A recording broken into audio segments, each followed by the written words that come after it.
Welcome, everyone, to the Disrupting Wellbeing podcast. I'm very excited today. It's taken us a little while to schedule, but I've got Andre Young all the way from the US, a leadership expert. I love that you talk about work-life harmony. You are a leadership trainer. You're the founder of You Evolving Now and author of 7 Ways to Lead. And I know so many other things that you do. Welcome to the show. Give us a little insight on what's exciting you at the moment.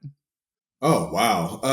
Well, one, thank you so much, Petra, for having me. You guys listening, thank you for letting me and us steal some time. What's interesting at the moment is that I'm in a big upgrade phase, as an organization.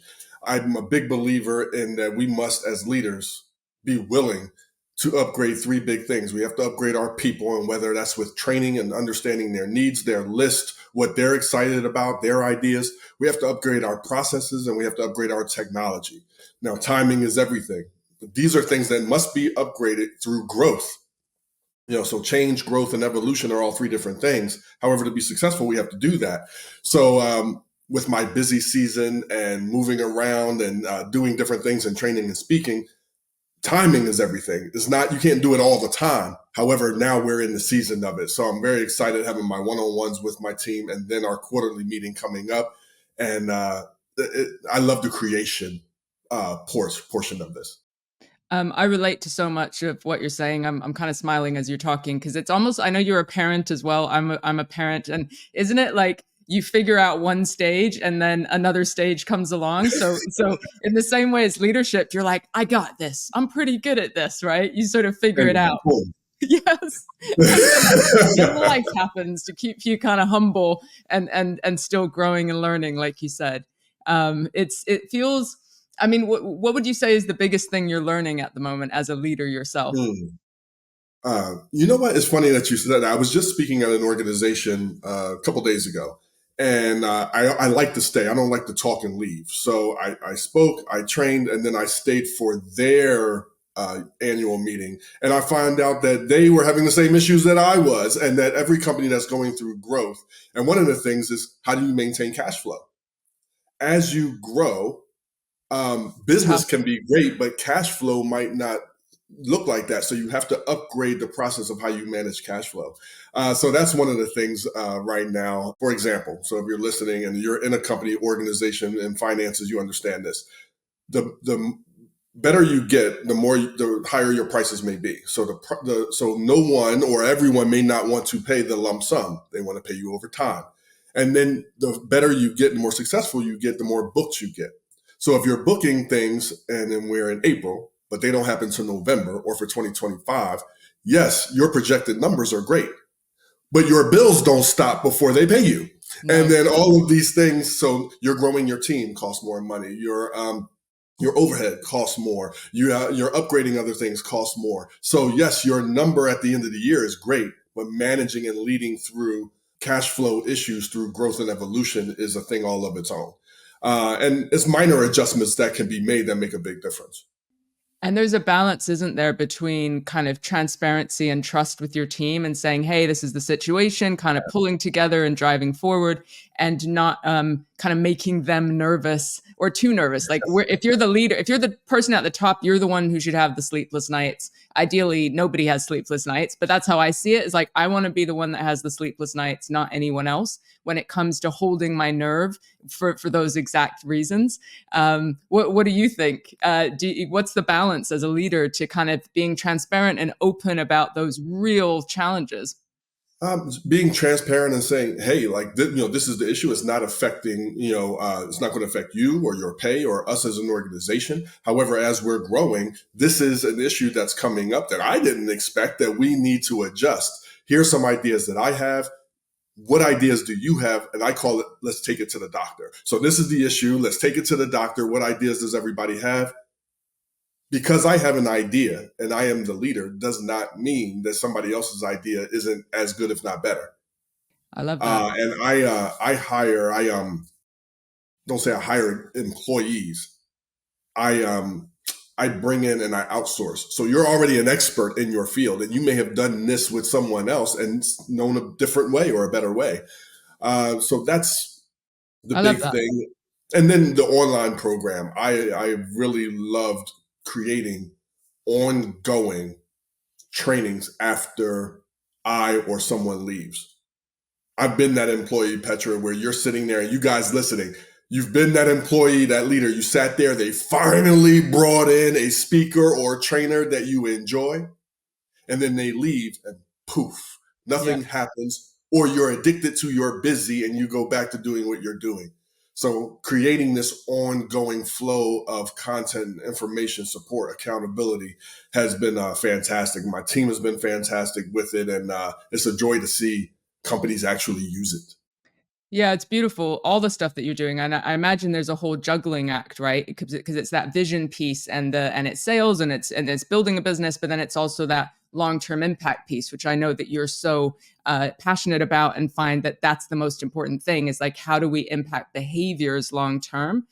Um, so before we go into like a little bit more of the leadership stuff, and I know you've got, I mean, that's your area of expertise. So I want to pick your brain, but I'd love to just know about Andre as the young boy, the young man. I always think in family units, we tend to be given a role really early on. You know, like he's the funny one, she's the smart one. You know, the different roles, the sporty one, these different things. Did you kind of have a role thrust upon you as a kid, or what was your dynamic growing up? There was no thrusting, so to speak. It's a funny word. I went through different phases of Andre. Okay, Yeah. so I grew up in inner city Philly. Um, I am the oldest of two, so me and my brother. Okay. My parents were together and then divorced, but it was great. They really instilled a lot of great things. So we didn't live in the best neighborhood. So we were fortunate. If you went down the street, it could get really crazy. If you go up the street, it was better. So they instilled, being mindful and making good decisions. To who I really was, I was a big nerd. Were you? I was in the house. I stayed in the house up until about 13 years old. My mom used to punish me by kicking me outside to go play. Really? So I was big into painting, drawing. I even sold a painting when I was 13 years old. I would draw comic books and superheroes. That was my world. Uh, 13 years old, I picked up a football and I married it. Now, this is American football. Sure, sure, sure. Um, I picked it up and I married it. I have never loved something, at first touch and glance and just watching the sport, seeing the sport. And I devoted myself to that. And I was a very late bloomer. Then around 16, so I'm a junior in high school. I made all of the mistakes and I have ADHD. However, not diagnosing that stuff at the time. I did not know what was going on. I'm in my first high school, and it's a very smart school. I got into that, and all of a sudden, I come home with 4 Fs, 2 Ds, and a C. Oh, okay. I will never forget my mom's face as she looked at this F, and it was like she never saw the letter F before, and her forced face was contorting. And at the time, I was going to school. I was doing everything that I was there. And I could not explain how the information wasn't getting in. The teacher sounded like Charlie Brown's teacher. Mm-hmm. Wah, wah, wah, wah. Mm-hmm. And, so I could only play football my senior year of high school due to my grades and switching schools and things like that. And that led me to some scholarships. And, I wasn't always the um, most well-behaved child. And I got into my trouble as we all have in our younger years. But I finally figured it out and said, I've swam too far to not finish. I've swam more than halfway. And that was a defining moment in my life where I buckled down and said, enough is enough. It's time to be successful. And do you look back now, and I'm sure you can see in other leaders, like if they're born or made, do you Mm. think you were born or made as a leader? I think I was born that way. I think there's people out there that are born with some leadership skills. And leadership doesn't always mean leading other people. Right. I break leadership down into two parts. One is personal leadership. How you choose to show up to your life, your work, and your relationships in a way that makes people want to follow you. Can you lead yourself first? Some people have that at their core, and then you can enhance it. Some people may struggle with it, and then there's leadership trainings like myself or other people or books or social media, TikTok that you can read as long as you're going to be consistent and discipline yourself. But I remember I was 9 years old, and leadership, I don't, you know, I wanted a toy. Transformers, that was my thing. And I wanted a toy, and I got all my old toys together, and I put price tags on them. And Hmm. I had my friends make a neat and orderly line from my living room going out my front door. Yep. My mom came home from work and was like, "What are you doing?" And I was like, well, "I'm selling my toys because I want this new toy." And she said, "Why didn't you just ask me?" And I looked at her and I was so confused because it never dawned on me. Just never dawned on me. So there's some people that have some self motivation. I'll figure it out. And then being a leader when in sports, I wasn't Mm. a motivational type of leader. There's 5 types of leaders. I was an example. So if you followed me, and then over time, I learned to use my voice. That's interesting because I'm thinking about my own kids, and you can see those qualities that they wouldn't recognize as leadership, right? Mhm. And sometimes there can be a shadow side, right? And so I'm curious about the bit where it didn't dawn on you to ask for help because you just had this innate sense of, but I'm just going to sort this out, right? Has there ever been a shadow side to that? I mean, we in the well-being mental health space, we know a lot about men's mental health and the idea that the conditioning around it is show no weakness and don't cry, these Mm. sorts of things. I don't know. Did that kind of feature in your life to just feel like you had to figure it out yourself? I never felt like I had to. It was something that was very just natural because when I looked around, I saw people not doing it or would over ask for things. However, it's pros and cons to everything. Because now, as a leader, I ask all the time. I Mm, ask people to do things that I'm terrible at because that's great leadership. Like so, there's pros and concerns to everything. So the pro is great leaders know how to ask, and if you're mm. leader enough to ask, you need to be leader enough to listen. And then how are we leader enough to apply and marry what you want to do and give with what they need most from you or want most from you right now? So I've learned to ask. I never felt forced to do it all myself, and it's being comfortable with what type of leader that you are. As I mentioned, there's 5 types. So whether you are a do-it-yourselfer, or you are the motivator, or you're Mhm. the, what's the pro of that? What's the concern of that? And how do we all move forward with that? And it sounds like it starts with some real self-awareness, and it wouldn't have as a child. You were just kind of doing things and figuring it out. But over time, through life experiences, kind of going, oh, if I know myself better, I can then develop those pros, right? And maybe work on the concerns. Is that how you would look at it?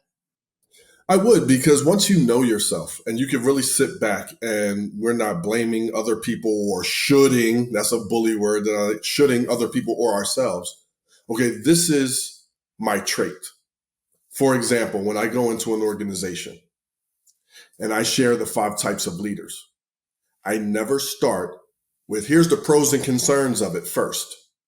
Simply share the types, Got it. simply share them.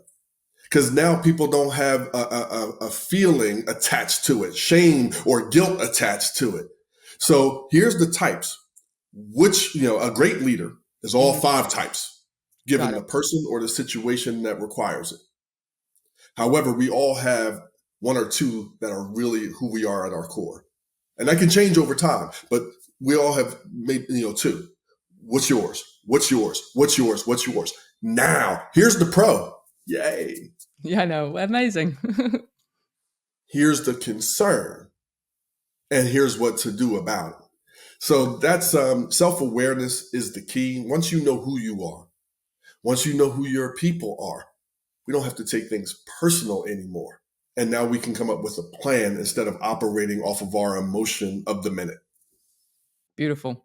Beautiful. I want to get into what you talk about around work-life harmony. I love that you say harmony in the first place, right? Because we talk about balance or whatever that means, and I think it's thrown around as if everyone's a one size fits all, like Mhm. striving for this idea of work-life balance. What do you mean when you talk about work-life harmony? Wow.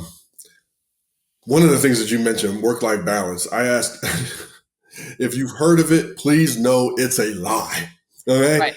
is one of the quickest ways to stress yourself out, attempting to have this perfect balance of everything that we do and we are.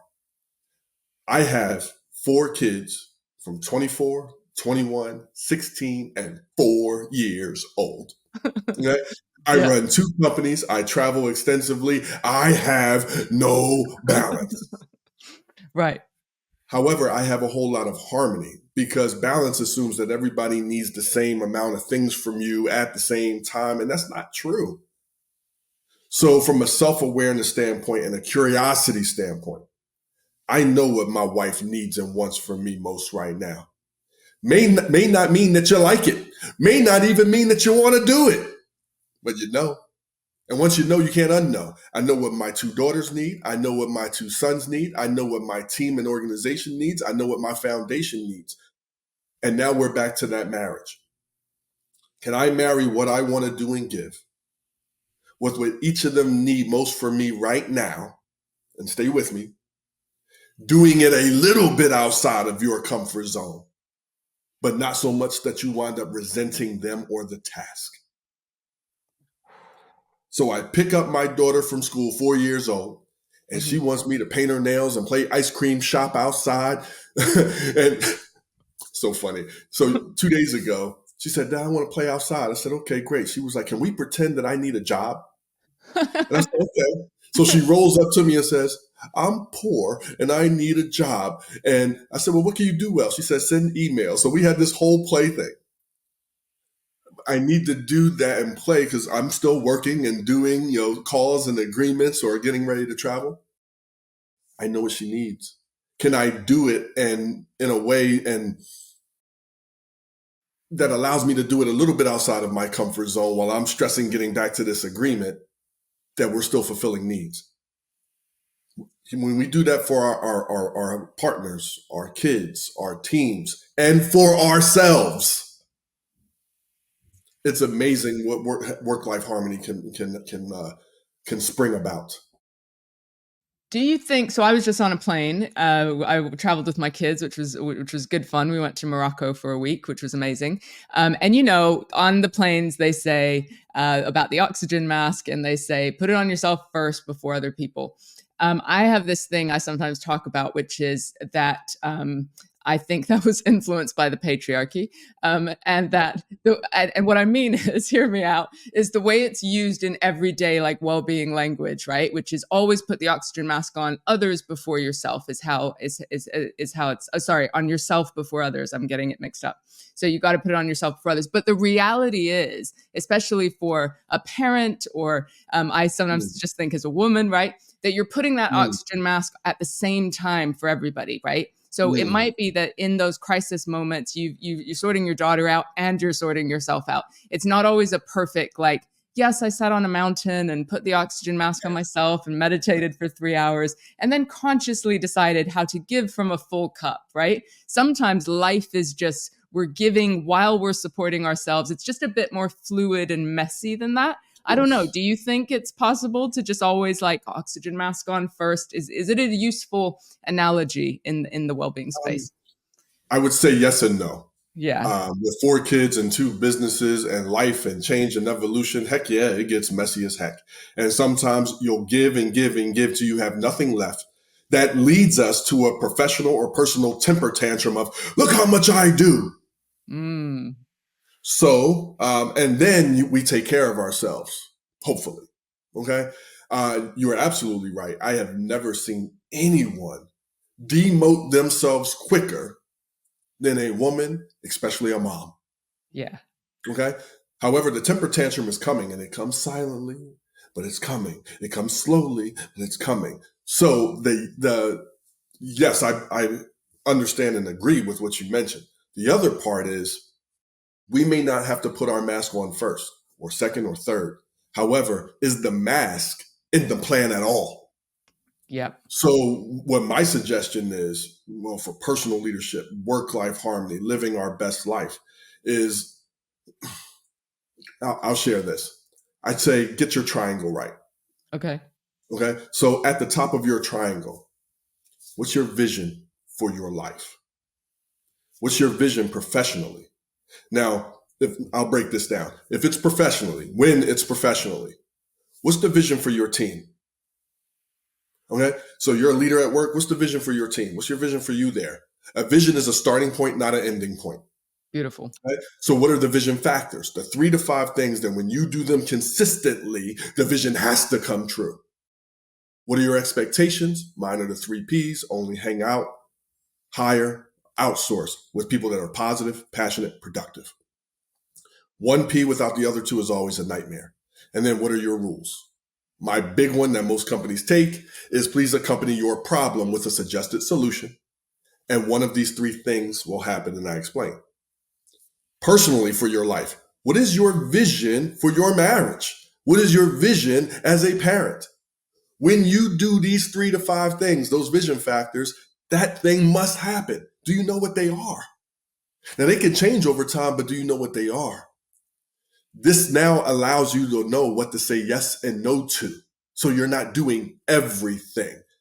And us as leaders, professionally or personally, our job is always to make our yeses powerful and our no's meaningful. Say yes, you're giving up some power, you're giving power. You're giving permission. You say no, I'm not saying no to you, I'm saying no because it doesn't fit here and this is not good for you or us. Over here on that other spoke are your relationships. You're more than one thing. We're all more than one thing. So I call it Get My Life Together Saturday. I want everybody that's listening to do this. Once a month, you can get coffee, a glass of wine, whatever you do, and give yourself a half hour. I want you to write down every role that you play. Partner, parent. I have 4 kids. Please believe I have 4 different ratings. I'm about to get to that. Okay? Yeah. Son or daughter, brother, sister, friend, leader, coworker. On a scale of 1 to 10, what are you rating yourself in each of those categories? Don't think about it too much. Just write down your number. You know where you are. Don't be embarrassed about it. Just put down the number. So is that like how well you think you're doing in that Right. that How well you role? think you're Okay. doing. Yeah. So let's say as a husband or wife partner, what do you think you are right now? Scale of 1 to 10, 10 being the best, 1 not even on the radar. Go down the list and put the number. Go back up to the top. And now, what do you believe would take you up a number or 2 in each of them? 1 sentence, just write it down. What do you believe? You can then ask yourself, and this is metaphor, ask yourself, the good thing, pro and concern. The pro is you have an answer.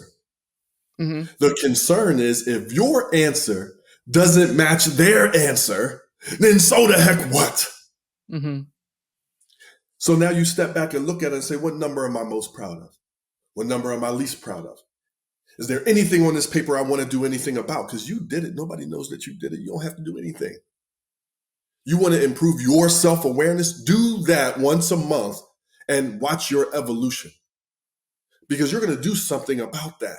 And people they don't know where it's coming from. You can't even be angry at anybody because it's not an annual review where your number was already circled. You gave yourself that number.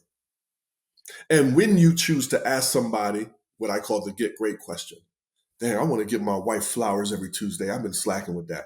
However, hey, wife, mine, Sarah. Hey, Sarah, I want to be a great man to you. What do you need most from me right now? Pro tip. You're leader enough to ask. You better be leader enough to listen. You may not like their response. And most of the time, they're going to say this, Petra. Just keep doing what you're doing. And you say bull crap, because if we got in a fight right now, you would have a kitchen sink to throw at me. So I want to ask you later in the week, if the answer is the same, great. If not, great. Give them permission, give them time. The final spoke is you. We talk about the mask. Mm-hmm. You're important. I'm important. What do you know you need? Is there time for you? And it really comes to putting it in our calendar, because we all do what's in our calendar. We do.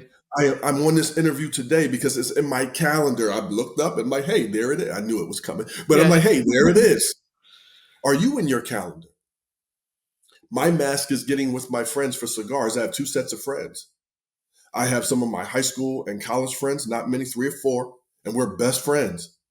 And every other month I get with them and we do something, or it's as simple as going to somebody else's house, sitting on their couch. Then I have some of my entrepreneur friends. And on those opposing months, I go out with them to a cigar bar or a lounge and we sit back, but that's in my calendar. I know it's coming. It has alerts to it. I have date night with my wife. I have dude and dudette dates with my kids. Are you and the things that matter in your calendar? And that way your mask is already set instead of you reaching for it because we're drowning. So it's prevention, right? Yeah. It's prevention. And the last tip is when you make time for it, you put it in your calendar. When that day comes, please be mindful to take the time now.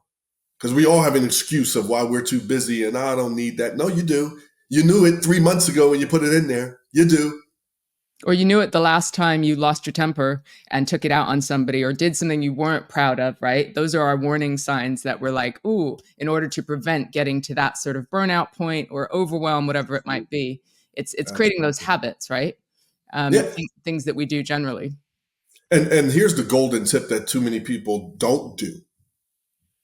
Be so great returning from that thing that the people in your life give you permission to go do it. You can't return from that thing you said was going to be great and what you needed, and you left your wife and your husband and your kids and or the boss or vacation from the office, and then come back the same or worse. You come back better. They go, I got it. Go do that thing. Makes sense. It makes sense when you do those things. I think most people would agree with these concepts, right? So thinking about those different elements, you've put some great steps in place for planning it, putting it in your calendar, and also vulnerability, kind of talking to the people that are going to be affected by those boundaries or the different things that you're doing. But I guess it's also thinking, I mean, in a world of digital distraction, Mm, overwhelm, hustle mm, culture, mm. busyness, like all these sorts of things. The one step, like I guess it's like the headline of what you're saying, is creating that Saturday, creating reflection moments. So whatever that looks like, whether it's an evening, whether it's once a month, a week, it doesn't really matter. And I think the more you do it, the less frequent you probably have to do it because your vision is quite clear and you kind of assess yourself probably on the go. So the first thing is reflection. The second is radical honesty, because I see Mm. so many people struggling with depression, anxiety, kind of that kind of space of things, Yeah. but their head is firmly in the sand. You know, it's the ostrich vibe of like, if I don't see it, then maybe we can just bumble along and be fine, right? And so, like, my first step with people is, when's the last time you reflected? And whether it's these questions or other questions, it's taking that, like, listening to our body as well. Like, what is my body telling me that might be different from what my boss is telling me or my partner, even? It's like learning, it's like a skill. It takes time to even listen to your body and know. Like, for some people, if you said, what's the vision of your life? Or said, here's 30 minutes, write it down, they'd be like, what? Listen, I don't even know I what to do. I see it in every organization that I go in, and it's not because the company is bad or the culture is bad or the leader is incompetent. Every time I go in, the leaders of the company know their mission statement. Most of their frontline do not, right? Yep. That's typical. It's not a company's issue. It's just what it is. Hmm. However, when I ask, what's your vision for your team? Their eyes kind of roll back in their head a little bit because they may be so busy being busy. They may love their job, not like their job, or but they've never really said it out loud. So it's too vague, it's too convoluted, it's too Yes. jargon filled, it's too incomplete. And then what's your vision factors? Well, holy crap! Nobody's ever asked them this No. before. You know, and it's hard to. Why wouldn't someone be depressed or anxious when they feel the hamster wheel is never going to stop when they don't know what a win is? Yep. When I talk about my 5 points of the day, the second point is organizing your day. Whether you are a type A person in love list or you have your head in the sand and you don't have a list, I've seen both. Hmm. Okay. You wake up in the morning and you get to where you've gotten to be, or crack open that laptop, get to your desk, or elbow deep in a bowl of cereal, doesn't matter.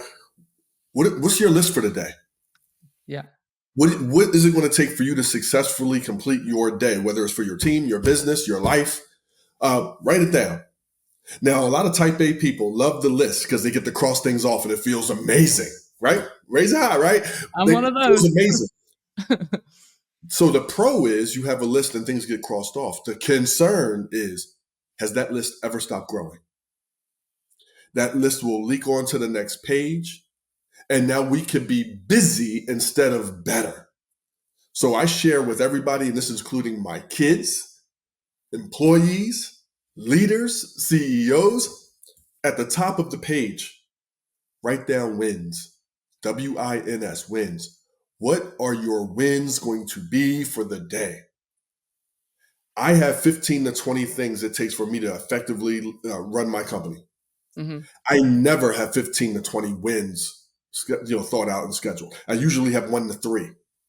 So Yeah. if anything gets crossed off, those wins do. And at the end of the night, point 5, I want everybody to ask themselves, especially as you mentioned, the women, because I hear so many women that they lay in bed at night and all they can think is the things they didn't get done today and all of the things that they have to do tomorrow. And I'm going to tell you, men think it too. So from now on, before you close your eyes, I do it 5 days a week. You could do it 7. Give yourself the weekend off if you like. I want you to ask, what was my biggest accomplishment of the day? I promise you that as soon as you ask that question, you're going to have an answer. Your mind is too fast not to. You most likely have more than one. And now you get to pat yourself on the back for being as great as you are, because the person sleeping next to you may not even know that win. I want to just caveat like what types of wins, because of course my audience is like, we've got the leaders, we've got the companies, we've got the Absolutely. HR teams, these sorts of things. And then we've got the individuals who may be really struggling with their mental health, right? So an accomplishment could be picking up the phone and calling a friend, right? Asking for support. It could be going for a walk outside your house, right? So Mhm. like, and you talk about it's those small building blocks, right? So over time it might be those big wins. And because we live in this kind of comparing culture, right? Which is like, oh my God, Andre's got these massive wins, right? Like, what is my stupid little win, right? But it's like, if it's almost connected to that gratitude piece, right? If we think about how it affects our brain. And so I remember when I was fresh out of addiction, I didn't have a career, I was raising 2 young kids, I was just flat out rock bottom, just easing out of that point, right?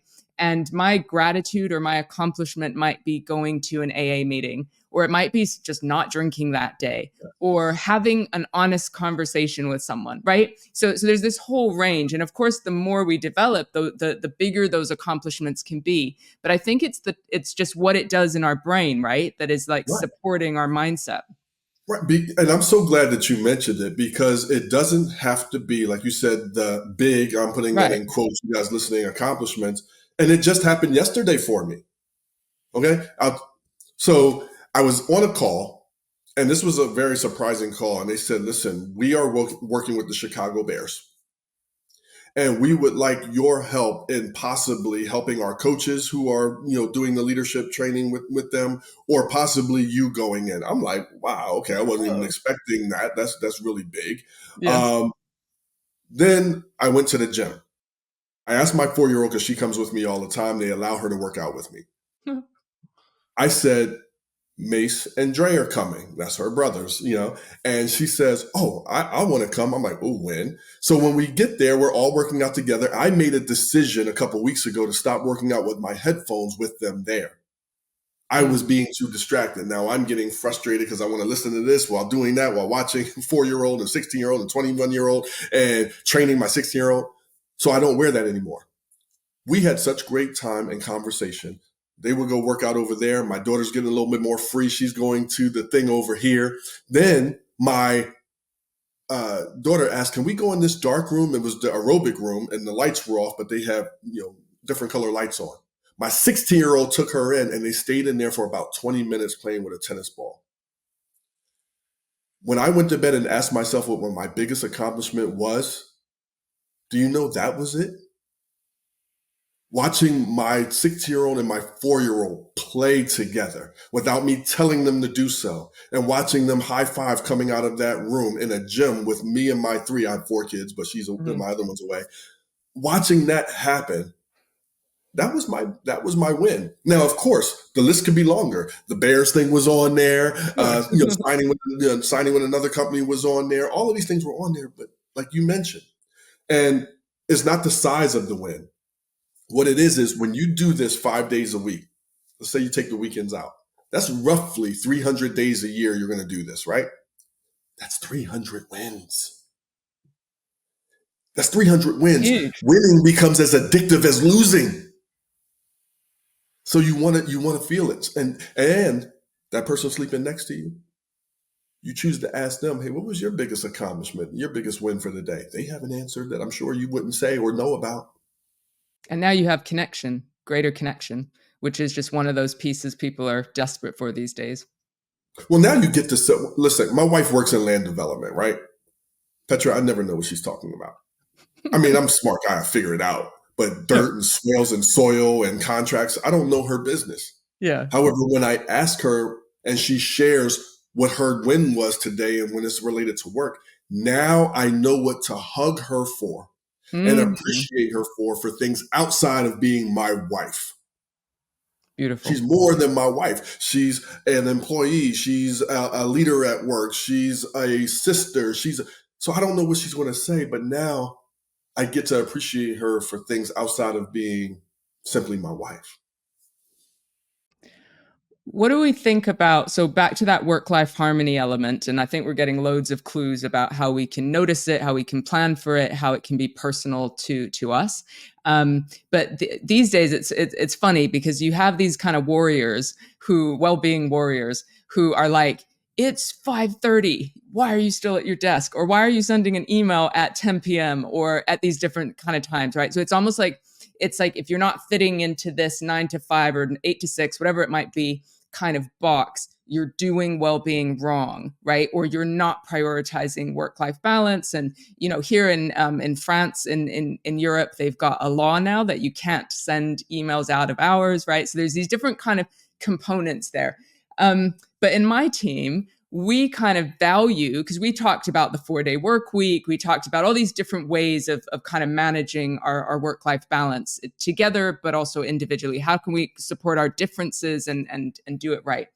Um, and we are 100% flex, we're 100% autonomous and asynchronous. I like earlies. You'll often see an email coming in at 6 a.m. But that's just because my schedule works so that I then Mhm. go spend time with my daughter at 4. It works for me. Other people have kids that they pick up, and so for us, it's the discussing it that has helped us think about what is our work life balance that suits us. But Yep. I don't know. What do you think? I knew I threw loads of stuff at you and hardly a No, question. But no. this idea of like work life balance must look like this, right? What are your thoughts? I wrote down 3 words when you were sharing that: Hmm. flexibility, expectations, and respect. Right. So there are some jobs, and I often joke when I go in, I say, there's a boss out there that says, don't mind that email I send out at 11:30 at night, 1 o'clock in the morning. I just needed to get it off my chest. You don't have to respond. As if that wipes away the anxiety of that person Right. receiving it. What am I walking into? So there are times where that style, given the expectation, can be disrespectful and it can really make a toxic culture. However, there are other times, especially when there's time zone issues, Hmm. um, and the team that you're mentioning, where look, it's flexibility. This is our vision. Remember the Yeah. vision and vision factors. This is our vision. This is something that's understood that we're going to do here. What's the expectation of the response? Just because I send it at 1 a.m. or 6 a.m., does that mean that you're supposed to stop everything and get back to me and I'm going to crucify you that you're not a hard worker because you didn't? So what's the expectation? And then and that goes into the respect factor. So for me, I do like sending emails at 12:30 at night sometimes. I do because my kids are asleep. I Right. can stop the world. Peace. The world is stopped. I have my coffee and I can do that. However, I will schedule it to Mm, arrive in your inbox at 7:30 a.m. So I tell people, be you. Is there a process that allows that? And if the organization's culture is this is how we do things, great. Now, there's some other organizations, and sometimes it's not your grouches, five types of employees. mm. It's your inspired and motivators, the one that are eager beavers, speedy, want to move up. And they could be sending an email at on a Saturday at 2 p.m. and CCing people. And then, so what culture is getting rewarded here? What culture do we have? What's the vision and vision factors? What's the rule for flexibility? What's the expectation? And then how are we respecting our employees based on the culture that we're in? And I love that you're saying expectation. And I always find that there's the explicit and the implicit. So the explicit is like, we have a policy on this, or these are our rules, this is how it goes, right? Maybe it's written somewhere, maybe someone told you when you got onboarded into the company, right? And then there's the implicit, which was, what do I observe people doing, right? So what do I see my bot? Do I get that email sent to me, even if there's some policy, stored in the cloud somewhere that might say something different? So I think there's something about talking about how we work, not just what we do. So as Mhm. in your micro teams, and of course the bigger a company, the trickier that might be. But I don't see enough people talking about how we work. So in our team, like, what works for you? What works for you? This is how I best work. Having those moments of sharing, which again links back Yes, to our yes. busy hustle culture, right? Well, here's what I call a leader's blueprint. Okay, because you just mentioned, there's some companies that say this is the way we work, Right. and 9 to 5. Do not do this. Now it's illegal in certain states or countries, right? There's other. I just saw an Instagram reel today where it was a professional sports team, and they say, "Look, we look for people that are staying late. Being an hour in the cafeteria, that's a wasted hour. We want hard people, go getters, boom, boom, boom." So when you're not that type, that company's not for you. No. They're not doing anything wrong. They told you what they're looking for, and it's either you or it's not you. Okay. Um, but a leader's blueprint is this, Petra. When I need something from you, or when it's an emergency, and we're going to define what an emergency is, how do you want me to best reach out to you? When you need something from me, here's the blueprint. Here's the method. So what form of contact do you want? Please email me. You need something from me, Mm-hmm. email me. If Mm-hmm. it's an emergency defined by this, text me. Otherwise, my phone is for my family. Some people do Slack. Some people do the proverbial knock at the door, open door policy. But one, know your method, your preferred method of contact. Two, what's the first sentence? Petra, you need something from me. The best way to get my attention is, hey, Andre, I have an idea for this. I think it would be helpful. Love to hear what you like about it. Anything you would fine tune. Boom. I got 5 or 10 minutes, Clear. cool. Or, hey, I'm available this day. I love the idea, Petra. I'm available this day or this day. Let's talk. Lastly, there's the information I need. You're going to bring me something. You'll bring me an idea. If there's other departments that need to be included and they need to do something, I need to know because you may not know their bandwidth. So, Petra, when you need me, boom, boom, boom. When I need something from you or it's an emergency, what's your blueprint? So now we can do and operate in that way because that's our culture, me and your culture together. Me and somebody else's culture might be different. Which everyone needs to take responsibility for. So it's not like when you talked at the beginning about a leader doesn't necessarily mean they're leading people, it's leading yourself, it's creating that communication style that's going to be the most effective, reduce anxiety, allow you to get the job done, or and that could be personally as well. Absolutely. Better communication leads to better connection, leads to better culture. I This continues to be true. People will do more for you, with you, because of you, and forgive about you when they have a better connection with you. And it Yes. all starts with the intentional communication. So, intentional communication, I really think that's a skill that a lot of Mhm. people have not been practicing well enough. I think through COVID times, like Oh, connection, yeah. which is like effective communication, being able to see somebody. I know we're kind of seeing each other remotely, but I see people come into offices awkward as hell, because they're like, I don't know how to do this anymore. And I'm thinking, wow, we need to get back to basics. Like, I'm still surprised when I do keynotes and talk as you do, that I'm still asked to do the same thing that I was asked to do 5 years ago. And I'm Yeah. thinking, have we not developed and progressed? Like, I don't know. Do you get that?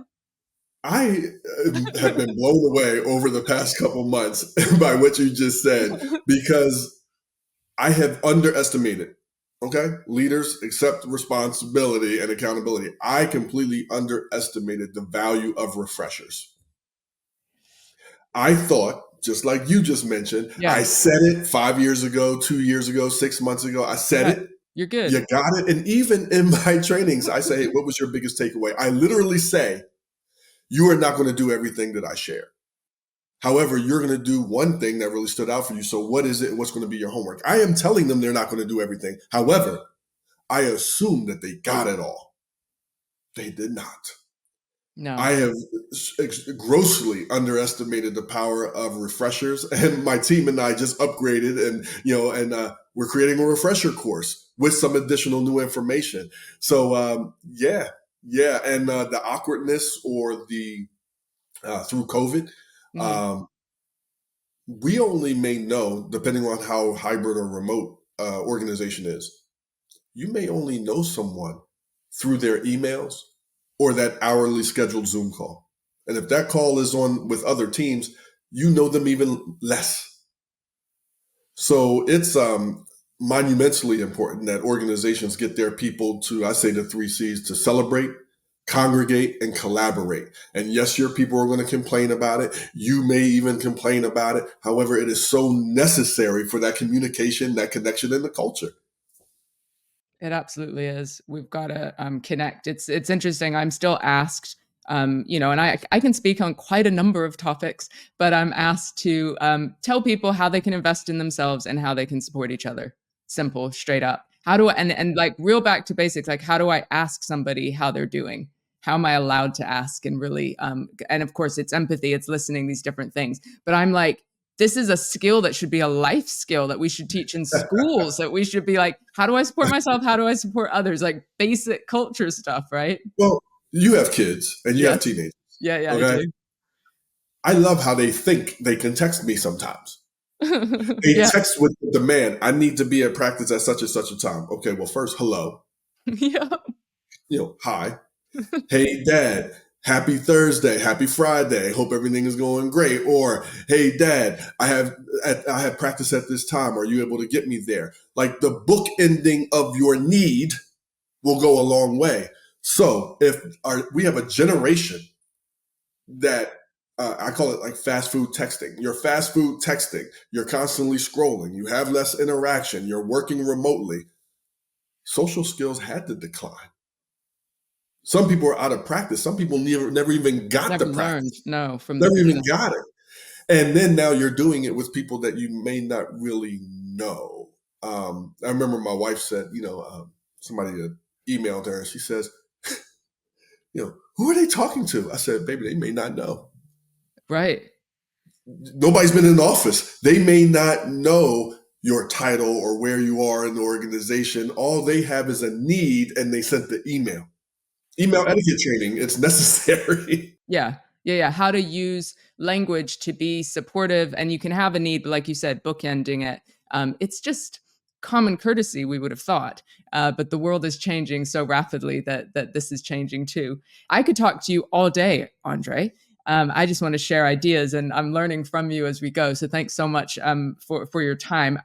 I have one final question that I ask everybody, but before I do that, I'd love to know just a little bit more about your online program, because that sounds pretty cool, and where people can find you if they want to connect with some of your resources and you. Oh, well, sure. Thank you. People can find me at youevolvingnow.com. So YOU evolvingnow.com. Anywhere you are on social media, except Twitter or X, Andre Young or You Evolving Now, Instagram, Facebook, LinkedIn. I'm really big on, I love LinkedIn. The online program, it's called Evolve and Lead Training Program. So I do it live in a virtual mix around the world. We're at 5 sessions. I love cohorts and bookending organizations because my philosophy is too many times leaders are sent to the world's best training, the world's best trainer. They're Mhm. only going to retain about 20% on high. By the time they get back to their office, some of that information gets slapped out by with their emails, the fires to put out, and now they're expected to drag everybody along. And those people weren't even at the training to get excited about it. No. So I love bookending and saying, "Here, look, C-suite and middle management. Here's a cohort for you. Front line, here's a cohort because that's where you're going to promote from most likely. Let's get everybody better with leadership skills, work-life harmony skills. The online program has been a great addition to that. So after I speak somewhere, whether it's one time or my bigger program, the ongoing learning. So there's a 4-session cohort for C-suite and middle management, 4 sessions for frontline. But then there's something called the Leaders Library, and they're shorter, 20 to 30-minute leadership lunch and learns. And you can pick through them like a table of contents and say, boom, this one. And whether you watch it individually or as a team or remote altogether, it's a great way to enhance things. And all you have to do is hit pause. And I got it from there. So it's been a fun tool to put together. And it's so great to watch companies use it and then get back to me and say, look, this is what we talked about, and this was really cool, and this is what Mm. we're now doing in our company. And I'm not there, but I'm there. I mean, that's pretty cool, right? It's using technology in the best way to enhance learning and develop behaviors. Really, I love the Well, impact and, to, that you're creating. and to keep giving people what they like and who they like. They bring a speaker in or bring a trainer in, and then it's not a repeat. Then you're asking your people to gear up level of excitement all over again for someone.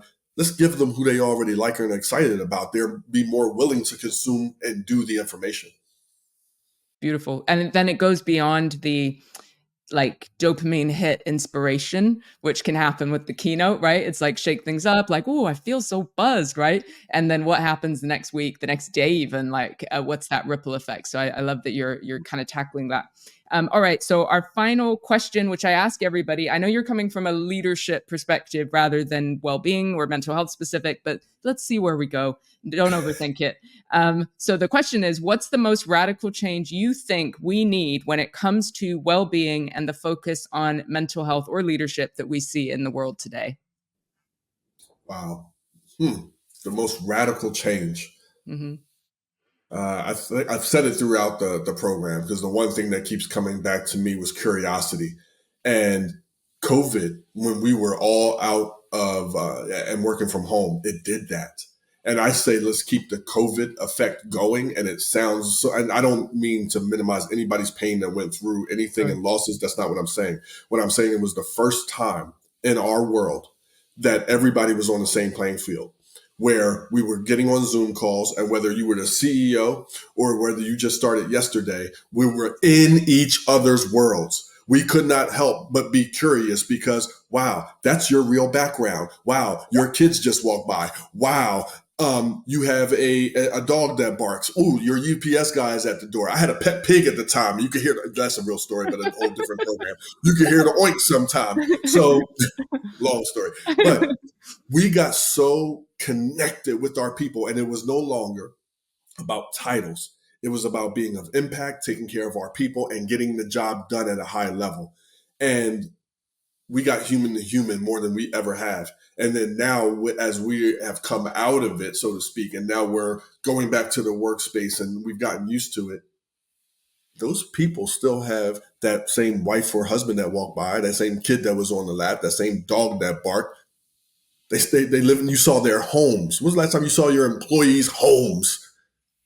So can we maintain the level of curiosity and empathy and understanding for our people as we had during that time while maintaining high standards and expectations?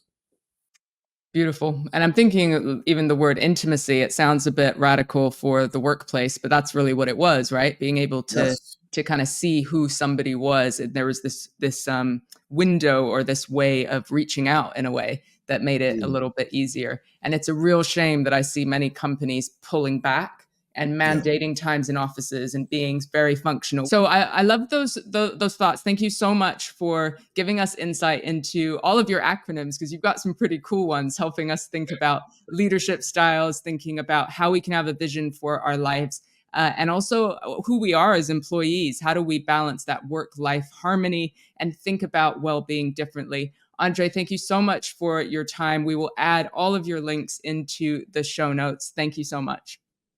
It's a pleasure being here. Big thank you back at you. And you guys listening, have an awesome rest of your day.